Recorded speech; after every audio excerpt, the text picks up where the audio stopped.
Russell shot হচ্ছে এক ধরনের ভাইরাস এবং এমন একটি কুকুর। এই কুকুর যে কোনো সময় যাকে নিয়ে ঘেউ ঘেউ করতে পারে এবং যে কাউকে কামড়িয়ে দিতে পারে, যার কারণে এই কুকুরের থেকে সাবধান থাকবেন। এবং এই র্যাসেল শটে হচ্ছে এমন এক ভাইরাস, এই ভাইরাস যে কোনো সময় ছড়িয়ে যেতে পারে এবং যে কাউকে এই ভাইরাসে আক্রান্ত করতে পারে। এই ভাইরাস যদি একবার আপনাদের আক্রান্ত করে ফেলে, এই ভাইরাসে আক্রান্তর কারণে আপনারা এই র্যাসেল শটের মতন হয়ে যেতে পারেন এবং এই র্যাসেল শটের মতনই সেই কুকুরটির মতনই ঘেউ ঘেউ করতে পারেন। যার কারণে আমি আপনাদের বলবো যে এই র্যাসেল শটের ভাইরাসের থেকে আপনারা সাবধান থাকবেন এবং এই কুকুরের থেকে সাবধান থাকবেন। বলা তো যায় না, এই কুকুর আপনাকেও ঘেউ ঘেউ করে দিতে পারে এবং আপনাদেরও কামড়িয়ে দিতে পারে। তো আজকের এই ভিডিওটিতে কোনো রেসিং সম্পর্কে কোনো রেসিং নিউজ নিয়ে কোনো আলোচনা করা হবে না, শুধু আলোচনা করব আজকের এই ভিডিওটিতে তিনটি ইন্ডিয়ান রেসলিং ইউটিউবারকে নিয়ে। একটি হচ্ছে রেসেল চ্যাটার্স, আরেকটি হচ্ছে রেসেল শট, আরেকটি হচ্ছে রেসিং ফ্যান নেটওয়ার্কসকে নিয়ে। তো তারা যদি এই ভিডিওটি দেখে থাকেন অবশ্যই কমেন্ট করে জানাবেন। আর আজকের এই ভিডিওতে আপনাদের জানাবো যে এই জায়গার মধ্যে আসলে কে ফ্রড, কে মিথ্যাবাদী।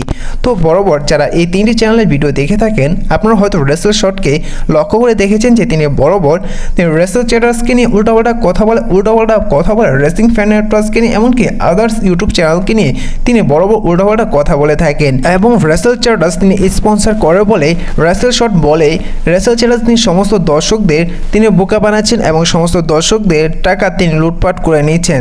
তো এই জায়গায় আমি রেসেল শটকে বলি যে যদি রেসেল চ্যাটার্স তিনি স্পন্সর করে টাকা নেয় তাহলে তিনি টাকা নিচ্ছে কোম্পানি থেকে।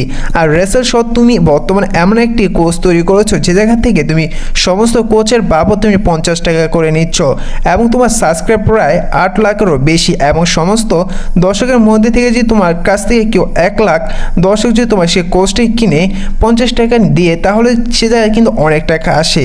বলা যায় যে রেসেল শট তিনি তার সাবস্ক্রাইবের থেকে রক্ত চুষে এবং রক্ত চোষার টাকা তিনি নিচ্ছে। আর রেসেল শট তিনি দর্শকের কাছ থেকে 50 টাকা করে নিয়ে তিনি কি কোচ তৈরি করেছে তিনি নিজেও জানে না। সে কোচের মধ্যে তিনি তার বেশিরভাগই তার বিলাসিতা জীবন দেখায় এসি দেখায় ফ্যান, তিনি সে জায়গায় তার লাইফের সম্পর্কে বক করে তেমন কোনো কোচ শিখায় না। কারণ রেসেল শট তিনি তো হয়েছে 1 বছর ধরে ইউটিউবে এসেছে, তিনিও তো ইউটিউবের মনে হয় আমার ভালো করে জানে না, তিনি ইউটিউবার হয়ে গিয়েছে। আর আরেকটি দিক থেকে দেখতে গেলে যে রেসেল চ্যাটার্স তিনি সবসময় তিনি রেসিং বিষয়ে কথা বলে থাকে, রেসিং সম্পর্কে ভালো কথা বলে থাকে। আর অপরদিকে রেসেল শট তিনি যখন রেসিং সম্পর্কে কথা বলে এবং যখন রেসিং সম্পর্কে কোনো টপিক খুঁজে পায় না, ঠিক সেই সময় কোনো দেশভক্তি বক্তব্য করে বা অন্য কোনো সম্পর্কে বা অন্য কোনো নিউজ নিয়ে তিনি আলোচনা করতে শুরু করে দেয়। আর রেসিং ফ্যান নেটওয়ার্ক তিনিও সবসময় ইউটিউবের মধ্যে তার রেসিং সম্পর্কে কথা বলে থাকে, অন্য কোনো সম্পর্কে কথা বলে না।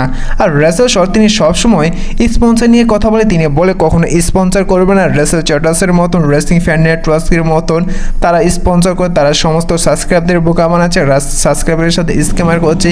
তো আমি যে বলতে চাই যে রেসেল শট যে তিনি স্পন্সর করবে বা স্পন্সরের ভিডিও বানাবে, তিনি কি স্পন্সরের ভিডিও করতে আজও কি পারে? তিনি আজও কি সে স্পন্সর ভিডিও কিভাবে করতে হয় তিনি কি জানে? কারণ রেসেল শট তিনি ভালো করে জানে যে তিনি কখনো স্পন্সর করতে পারবে না, কারণ স্পন্সরের মধ্যে অনেকগুলো ফেক ইমেল আসবে, অনেকগুলো রিয়েল স্পন্সর আসবে, অনেকগুলো ফেক স্পন্সর আসে এবং তিনি সেটা বাছাই করতে পারবে না। এবং যার কারণে তিনি বলে যে তিনি কখনো স্পন্সর করতে পারবে না। আর রেসেল চ্যাটার্স তিনি কখন কিভাবে স্পন্সর করতে হয় তিনি ভালো করে সেটা জানে, কোনটা ফেক কোনটা রিয়েল সেটা তিনি ভালো করে জানেন। এবং রেসেল শট যিনি যদি স্পন্সর করতে যায় এবং তার যদি স্পন্সর ভুলে যায় বা কোনো ফেকভাবে যদি তার চ্যানেলটা হ্যাক হয়ে যায়, যার বয়ে তিনি কখনো স্পন্সর করে না। আর রেসেল শট তিনি বর্তমানে রেসিং ফ্যান নেটওয়ার্কের পিছনে হাত ধুয়ে পড়ে রয়েছে। রেসেল শট তিনি তার দেশের এগেনস্টে কিছু কথা বলেছে এবং যার সততা রেসিং ফ্যান নেটওয়ার্ক তুলে ধরেছে বলে রেসিং ফ্যান নেটওয়ার্ককে নিয়ে অঙ্কিত ভাইকে নিয়ে উল্টোপাল্টা কথা বলেছে রেসেল শট সবসময় অঙ্কিত ভাইকে নিয়ে, এমনকি রেসেল চ্যাটার্সকে নিয়ে সবসময় উল্টোপাল্টা কথা বলে থাকে। সবসময় রেসেল শট তিনি নিজেকে বড় করতে চায়, নিজেকে সব জায়গায় বড় করে দেখাতে চায়। তিনি জানে না তিনি যে আসলে একটি উল্লু। কালকে একটি দেখলাম রেসিং ফ্যান নেটওয়ার্কের একটি ভিডিও, সে জায়গায় রেসেল শট তিনি নাকি একজনকে বলেছে সুইসাইড করে নিতে। তো এই বিষয়টা দেখে আমার অনেক খারাপ লাগে। আমি বলতে চাই যে রেসেল শট তিনি একটি ফালতু ইউটিউবার। তো এই জায়গায় আমি বলতে চাই যে এই জায়গায় এক পর্যায়ে বলতে গেলে যে সবচেয়ে স্ক্যামার হচ্ছে যে রেসেল শট। তিনি সবসময় বরাবর নিজেকে বড় করে দেখে এবং তিনি যে কাউকে নিয়ে উল্টাপাল্টা কথা বলতে শুরু করে দেয় যখন কোনো টপিক পায় না।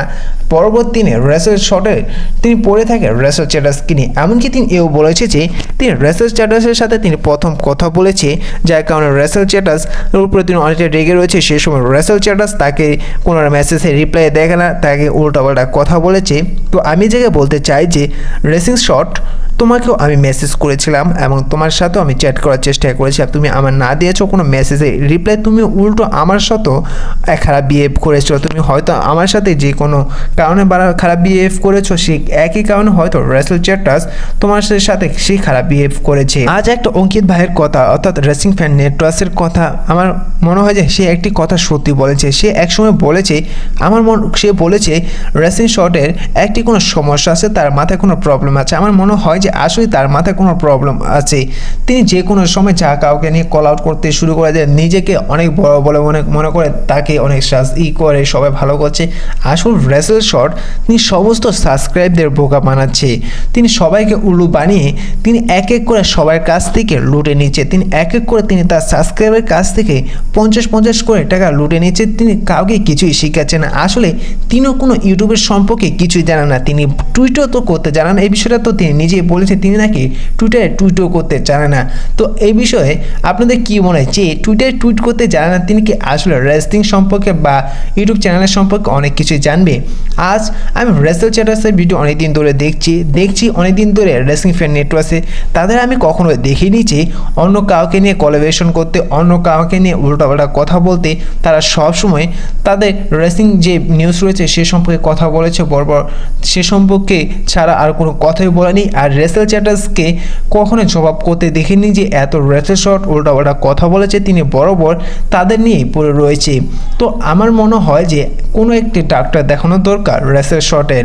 রেসেল শট তিনি সমস্ত দর্শকদের উল্লু বানাচ্ছে, তিনি কোনো কিছুই জানে না। তিনি একটি কি বলবো, আমার মনে হয় যে কালকে রেসলিং ফ্যান নেটওয়ার্ক অঙ্কিত ভাই যে কথাগুলো বলেছে আসলে সেই কথাগুলো একেবারে সত্যি। এমনকি রেসেল শট তিনি তার ছোট যে ক্রিয়েটর রয়েছে রেসিং সম্পর্কে তার মতনই ভিডিও বানায়, তিনি তাদের কোনো দামই দেয় না। কিন্তু রেসিং ফ্যান নেটওয়ার্ক তিনি সবার সাথে কথা বলে, সবাইকে উত্তর দেয়। কিন্তু রেসেল চ্যাটার্সের একটু অনেকটা দাম রয়েছে, তিনিও সহজে কারোর সাথে কথা বলতে চায় না। কিন্তু আমি রেসেল চ্যাটার্সের উপরে কোনো রাগ নেই, কারণ রেসেল চ্যাটার্স তিনি সবসময় তার এক নিশের মধ্যে থাকে, তার একই টার্গেটের মধ্যে থাকে, যার কারণে তিনি তার উপরে খারাপ নেই। কিন্তু রেসেল শটকে নিয়ে আমার অনেক প্রবলেম হচ্ছে, কারণ তিনি ধীরে ধীরে একটি বাজে হয়ে যাচ্ছে এবং ধীরে ধীরে তিনি নিজেকে কী মনে করছে তিনি ভালো করেই তিনি বুঝতে পারছে। এক পর্যায়ে বলা যায় যে রেসেল শট তিনি একটি, আর কিছুই বলবো না, তো কি বলতে পারি আপনারা বুঝে গিয়েছেন আশা করি। রেসেল শট বিশেষ করে তার অহংকার দেখে, তার বাপের টাকা আছে সেই জন্য তিনি বিশেষ করে অহংকার দেখায়। আর রেসলিং ফ্যান নেটওয়ার্কে তিনি নিজের টাকা সব করে, এমনকি রেসেল চ্যাটার্স তার পুরো ফ্যামিলি চালাচ্ছেন নিজের টাকা। আর রেসেল শট তিনি বড় ভিআইপি ভাবে কথা বলে, বড় কথা বলে, তিনি কথা বলে তার বাপের টাকায়, তার বাপের টাকা আছে বলে তিনি এত কিছু বাহাদুরি দেখায়। আসলে কিন্তু তিনি ইউটিউবের সম্পর্কে কিছুই জানে না এবং তিনি বারবার বলে একটা কোর্স কিনে নাও, সেই কিনে নাও, সেই কিনে নাও। আমার মনে হয় যে এই জায়গার মধ্যে সবচেয়ে বড় স্ক্যামার হচ্ছে রেসেল শট। আপনারা দেখলেন না তিনি ফেস রিভিল করবে, এই ফেস রিভিল দিয়ে তিনি কত নাটক করলো। তিনি বলে সেই রাতে সেই সময় ফেস রিভিল হবে, সেই ফেস রিভিল করবে, এই ফেস রিভিল করে। তো এই নিয়ে কত না কাহিনি করবো। তো দিন শেষে আমি একটা কথাই বলতে চাই, না আছে কোনো দোষ এই জায়গায় রেসেল চ্যাটার্সের, না আছে কোনো দোষ রেসিং ফ্যান নেটওয়ার্কের। তো সবচেয়ে বেশি দোষ হচ্ছে রেসেল শট। রেসেল শট তিনি সবার পিছনে লেগে থাকি। তিনি যখন টপিক পায় না, তিনি না কখনো রেসেল চ্যাটার্সকে নিয়ে উল্টাপাল্টা কথা বলবে, কখনো কথা বলবে রেসিং ফ্যান নেটওয়ার্ককে নিয়ে। রেসেল শট তিনি নিজেকে মনে করে তিনি যাই বলবে সব সঠিক, তিনি যাই করে তিনি সঠিক, সবই ফ্যাক্ট, সবই মিথ্যাবাদী, সবই ফ্রড।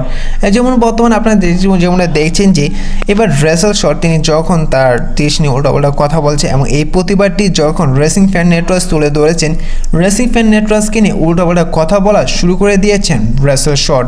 তো আমি একটা কথা বলি যে এই জায়গার মধ্যে সবচেয়ে ফ্রড হচ্ছে রেসেল শট। তো ভিডিও শেষে একটি কথা বলতে চাই, সেটা হচ্ছে যে এই রেসেল শট এই কুকুরের থেকে সবাই সাবধান থাকুন, কারণ এই কুকুর যে কাউকে নিয়ে ঘেউ ঘেউ করতে পারে, যে কাউকে কামড়ে নিতে পারে। কারণ এই কুকুরের কামড়ানো ছাড়া এবং ঘেউ ঘেউ করা ছাড়া আর কোনো তো কাজ নেই।